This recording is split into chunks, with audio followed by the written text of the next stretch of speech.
Assalamualaikum warahmatullahi wabarakatuh. Salam sejahtera untuk kita semua. Semoga sahabat sehat-sehat saja. Amin. Kali ini saya mengajak sahabat untuk mengikuti kajian Islami Ahad Ba'da Subuh. Penyelenggaranya adalah DKM Al-Ikhwan, Komplek Hankam, Kelapa II, Depok. Penceramahnya adalah Dr. Abdullah Hehamahwa SHMM, yang pernah menjabat sebagai penasihat KPK dari tahun 2005 sampai dengan tahun 2013. Oleh karena itu, marilah kita simak apa yang akan disampaikan. Semoga dapat menambah ilmu dan wawasan kita semua, dan membuat kita menjadi pribadi yang lebih baik. Jangan lupa subscribe, like, share, komen, dan nyalakan lonceng notifikasinya. Assalamualaikum warahmatullahi wabarakatuh. Bismillahirrahmanirrahim. Alhamdulillah nahmaduhu wa nasta'inu wa nastaghfiruh wa na'udzu billahi min shururi anfusina wa sayyiati a'malina may yahdihillahu fala mudilla lahu wa may yudlil fala hadiya lahu. Asyhadu an la ilaha illallah wahdahu la syarika lahu wa asyhadu anna Muhammadan abduhu wa rasuluh.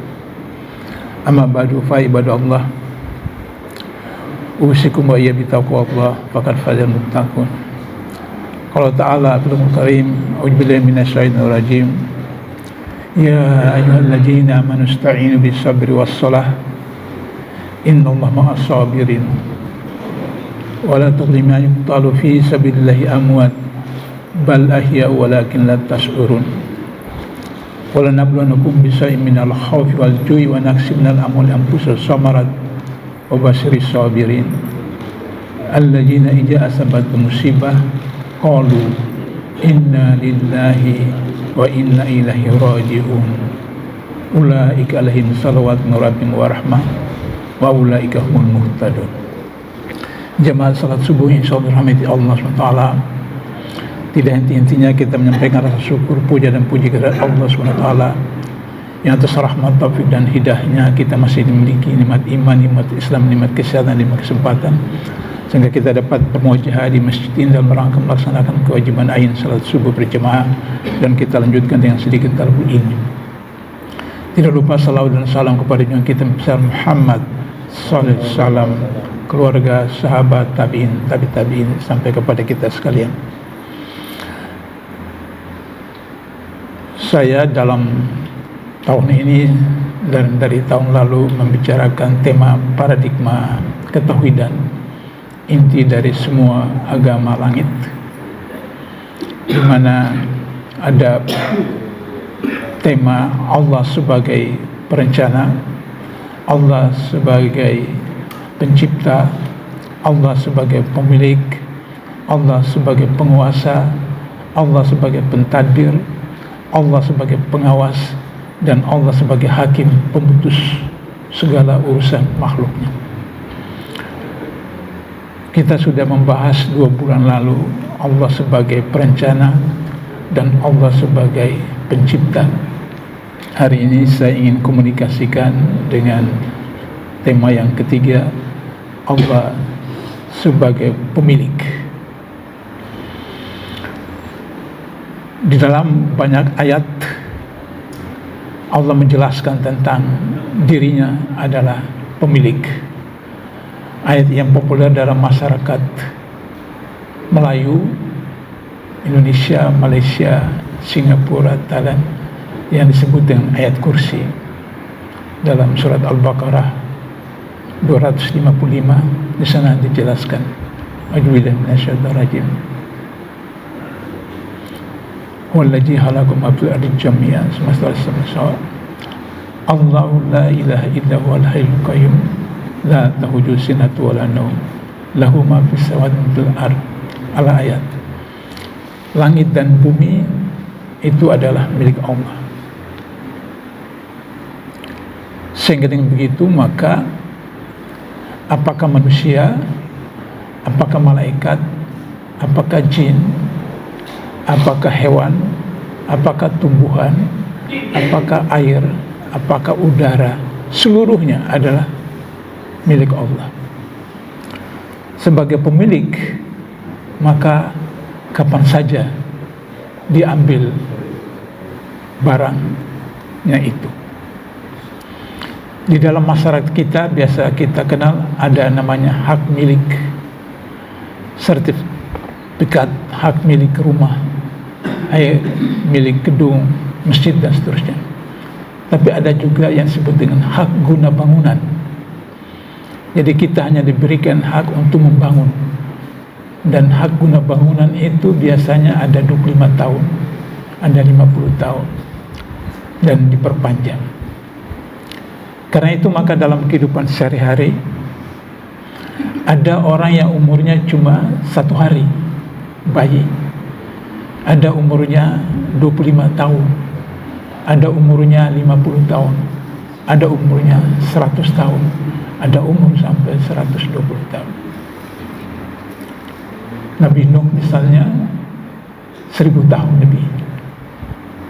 Nabi Ibrahim 99 tahun dan seterusnya. Sehingga begitu maka di dalam surat Al-Maidah ayat 120 Allah sebutkan mafhumnya kepunyaan Allah, kerajaan langit dan bumi dan apa yang ada di dalamnya, dan Dia maha kuasa atas segala sesuatu. Jadi Allah mutlak sebagai pemilik semesta alam.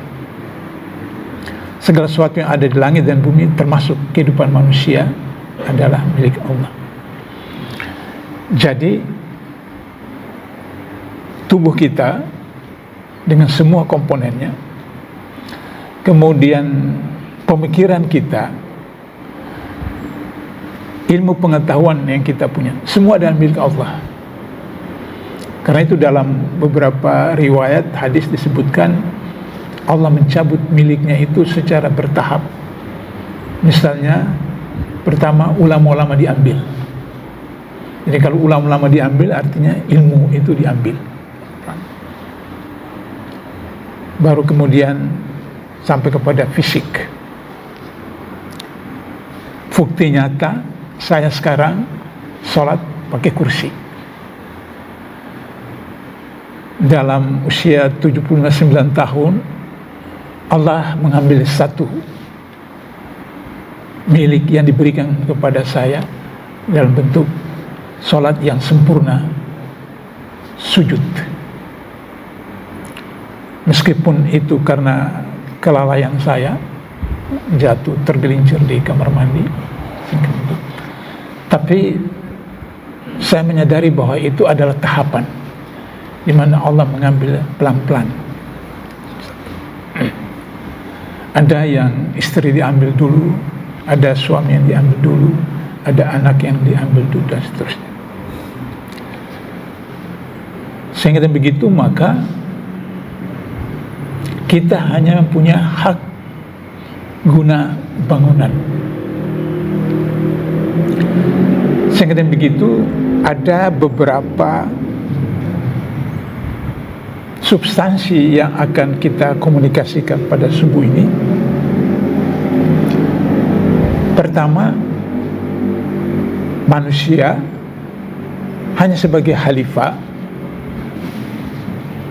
hak yang diberikan oleh Allah kepada Adam dan seterusnya itu untuk mengelola alam semesta ini. Di dalam tema Allah sebagai perencana kita sudah bicarakan Al-Baqarah 30, wa qala rabbuka lil malaikati inni ja'ilun fil ardi khalifah, dan seterusnya. Maka kewajiban kita adalah mengelola alam semesta ini, mengelola diri, mengelola keluarga, mengelola desa, kecamatan, dan seterusnya. Yang ketika kita tidak mengelola alam ini sesuai dengan ketetapan Allah, maka akan terjadi pengambilan hak, penyitaan, dan seterusnya. Bencana alam Aceh, Sumatera Utara, Sumatera Barat, dan daerah-daerah lain. Coba Bapak Ibu bayangkan 1189 orang bencana alam di Aceh, Sumatera Utara, dan Sumatera Barat Oktober tahun lalu. 1189 orang meninggal. 50.000 yang luka-luka, 33 masih nyatakan hilang, 56, sekian triliun kerugian karena infrastruktur. Jadi kita sebagai khalifah yang diberikan kewenangan, kita tidak gunakan dengan sebenarnya. Jadi situ berlaku apa yang disebut dengan delegation of authority, pendelegasian wewenang dari Allah kepada kita. Dengan demikian maka di dalam ilmu tauhid tidak boleh ada istilah kedaulatan rakyat, tidak boleh. Karena bukan rakyat yang berdaulat. Yang berdaulat itu Allah. Allah memberikan sebagian kewenangannya kepada kita. Karena itu pada bab bulan lalu saya katakan DPR, DPRD, MPR tidak boleh membuat undang-undang, karena undang-undang itu dari Allah dalam Quran dan Sunnah. DPR, DPRD, Presiden itu hanya merumuskan pelaksanaan yang disebut dengan Kepres, Pepres, Impres. Jadi juklak pelaksanaan.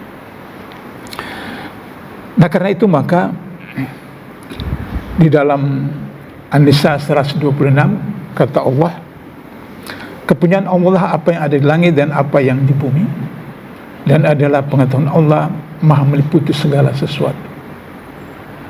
Di Al-Imran 26, katakanlah wahai Rabb yang mempunyai kerajaan, engkau berikan kerajaan kepada orang yang engkau kehendaki, dan engkau cabut kerajaan dari orang yang engkau kehendaki.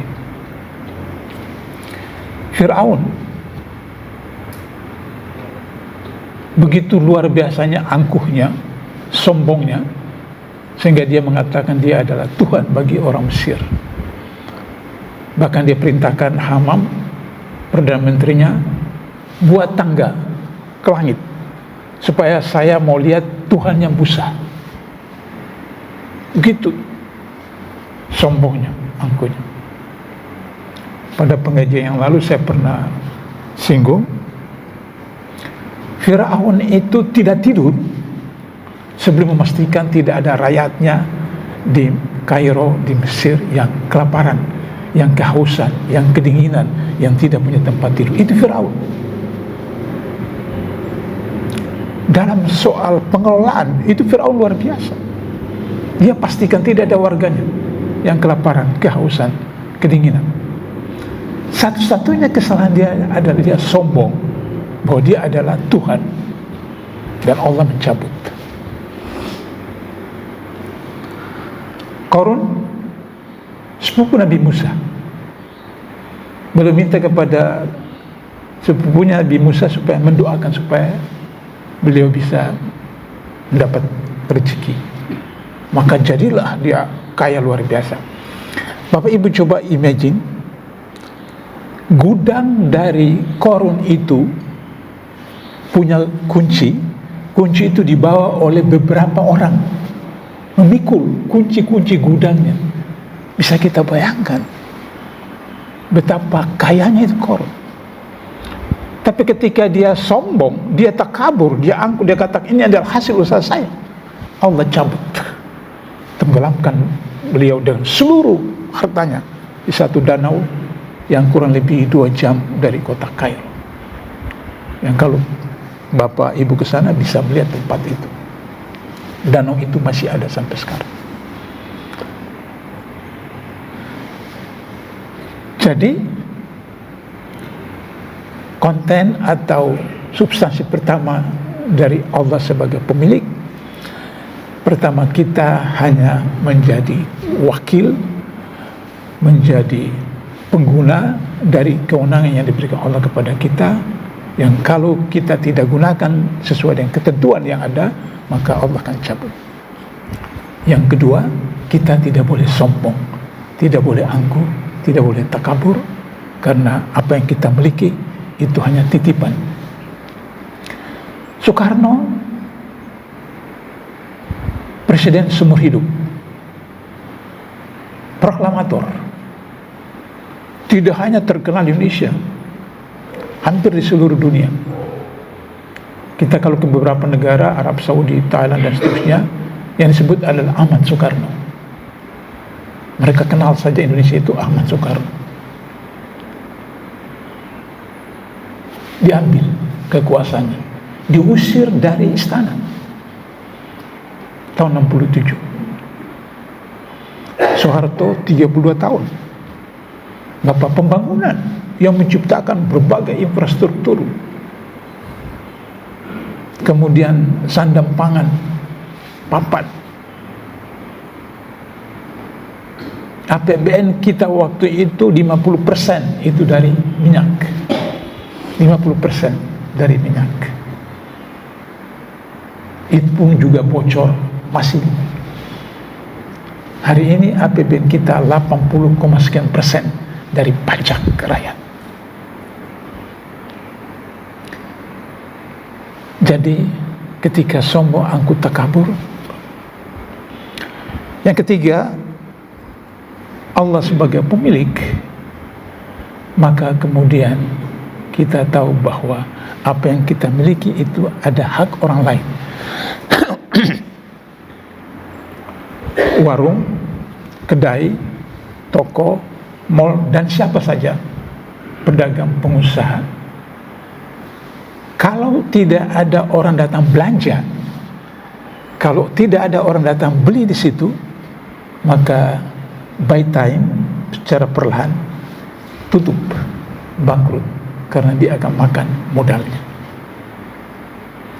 Berarti pedagang, pengusaha, pemilik toko, warung, kedai itu bisa eksis, berkembang karena ada pembeli. Di antara pembeli itu ada anak yatim, ada fakir, ada miskin, ada janda, ada musafir. Itulah sebabnya maka wajib ada sebagian daripada rezeki yang kita miliki itu memberikan kepada mereka yang berhak,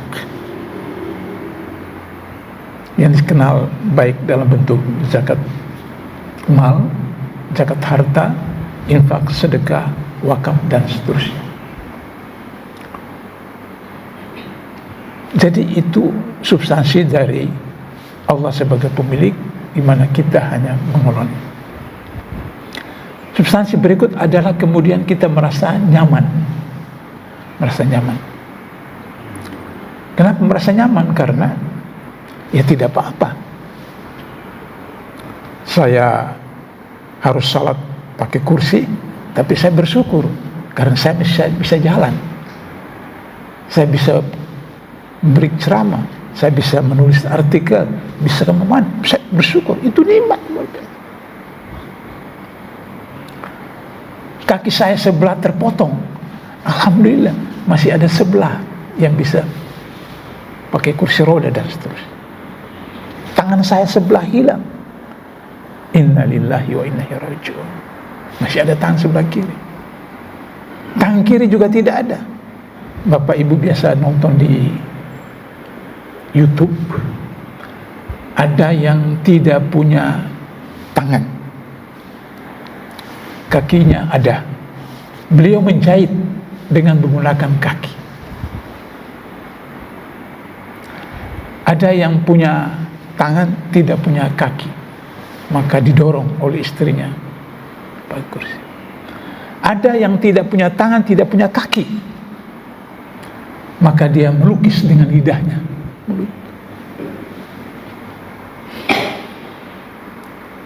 Jadi apapun yang kita miliki itu harus kita nikmati, sehingga kita tidak memiliki sikap cemas dan sedih. Ada doa yang diajarkan oleh Rasulullah karena kita sering cemas dan sedih. Allahumma inni a'udzubika minal hazmi wal azan. Ya Allah, aku berlindung kepadamu dari rasa cemas dan sedih. Cemas itu apa? Aduh, beras habis di dapur, besok makan apa? Cemas. bapak-bapak pensiunan cemas, APBN baru tidak naik pensiunan, cemas karena anak-anak belum selesai sekolah, cemas. Waduh, ini pemilu saya terpilih atau tidak lagi jadi anggota DPRD, DPR, gubernur, bupati, wali kota, presiden. Cemas, semua kecemasan. Padahal kalau kita memahami konsep Allah sebagai pemilik, tidak usah cemas, karena kita tidak tahu apa yang terjadi besok. Jadi bahasa gaul, santai saja. Jadi tawaduh. Kemudian kata hadis itu, lindungilah aku ya Allah dari rasa sedih. Rasa sedih. Ya Allah, kemarin sudah 5 miliar pemilu tidak terpilih, sedih 5 miliar. Saya pernah sampaikan kepada Bapak Ibu pengajian yang lalu, anggota caleg dari Sulawesi Selatan untuk DPR Pusat, dia dapat 200.000 suara, terbanyak di Indonesia. Ketika saya cek sama teman di Makassar, berapa habis? 200 M. 200 M. Sedih, 200 M. Alhamdulillah dia terpilih.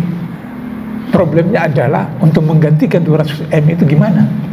Nah itulah, ada satu proyek MBG yang kemudian guru honorer 400.000 sebulan, tidak dibahas setiap bulan berapa, tapi kemudian pengelola SPG itu 3,5 juta, kemudian bosnya itu 1 miliar satu hari yang ditangkap 3 orang itu, 1 miliar satu hari. Nah, jadi dalam konteks itu maka kemudian tidak usah sedih, yang lalu sudah lalu.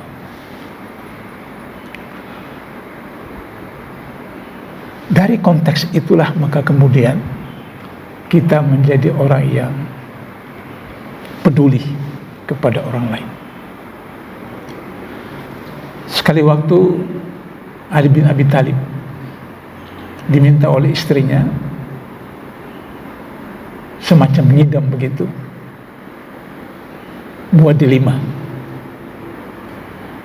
Ali tidak punya duit, tapi adanya untuk bisa beli sebiji delima. Sebiji delima. Pulang dari pasar ke rumah, di tengah jalan ketemu dengan seorang pengemis tua. Pengemis tua. Dia minta, karena dia tahu ini mantunya Rasulullah. Ali pikir gimana, tidak ada.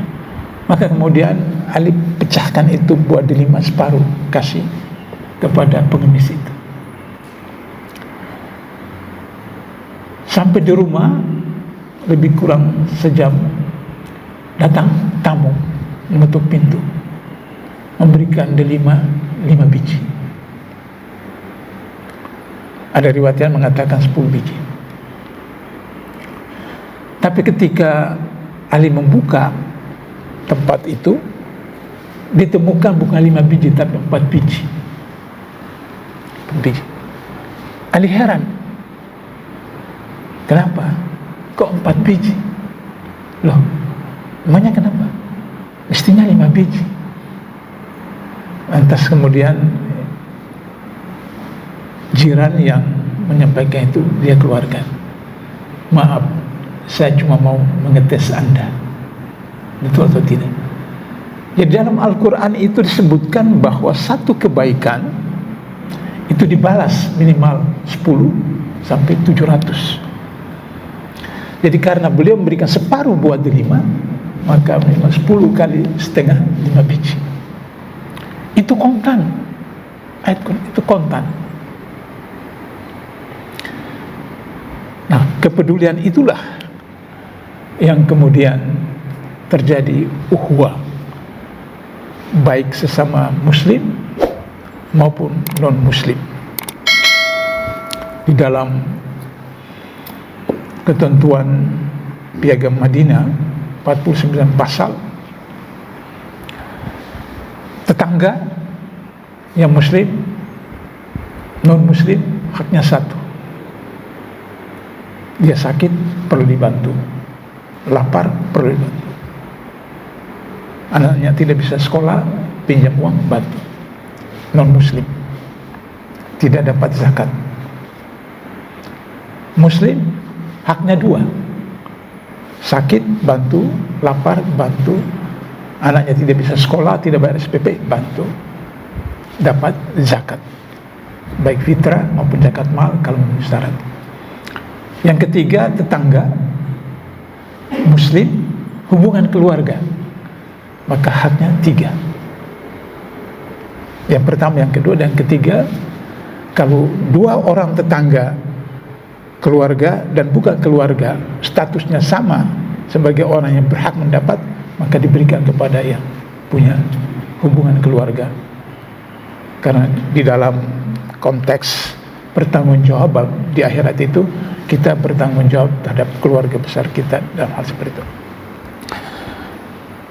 Nah, ketika kedamaian batin tadi itu, maka kemudian kita selalu bertawakal.